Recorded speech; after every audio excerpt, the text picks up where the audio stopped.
Құрметті ұстаздар, ата-аналар және оқушылар, баршаңызды оқу жылының аяқталуымен, ал жас түлектерімізді мектеп бітірулерімен шын жүректен құттықтаймын.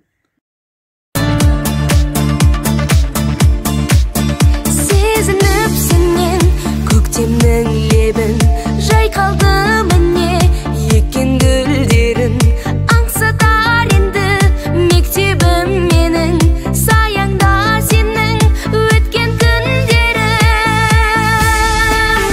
Соңғы қоңырау,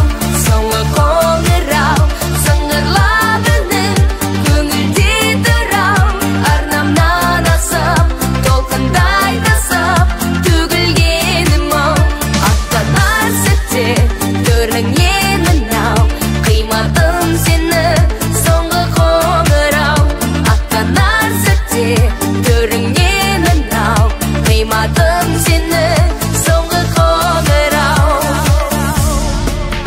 Қызықпен талай думанды кешкен, шығарма сонау жолдарым естен, тақтаға жазған ұстаз тәлімін партада тыңдап үлгі алып өскен.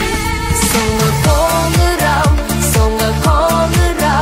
сыңғырлап үнің, көңілде тұрау, арнамнан асып, толқындай тасып, төгілгенім-ау, аттанар сәтте көрінген мынау, қимадым сені, соңғы қоңырау, аттанар сәтте көрінген мынау, қимадым сені, соңғы қоңырау.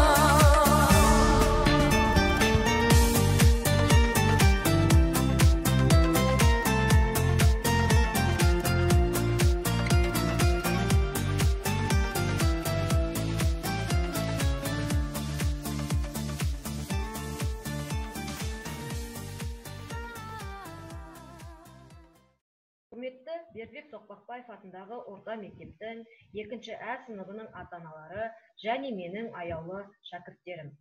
Сіздерді 25 мамыр соңғы қоңырау мерекесімен шын жүректен құттықтаймын. Әр мектептегі соңғы қоңырау мерекесі бұл мектеп тарихына енетін көңілді әрі қуанышты оқиға.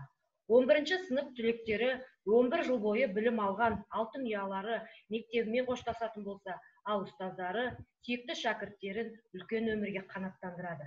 Міне, сендер де 2-ші жылдарыңды табысты аяқтап отырсыңдар.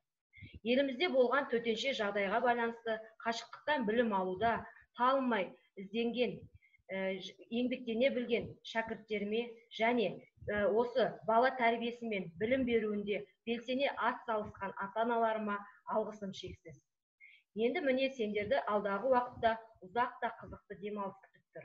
Осы демалыстарыңды қызықты да көңілді өткізулеріңе және жаңа оқу жылына жаңа күшпен оралуларыңа тілектеспін.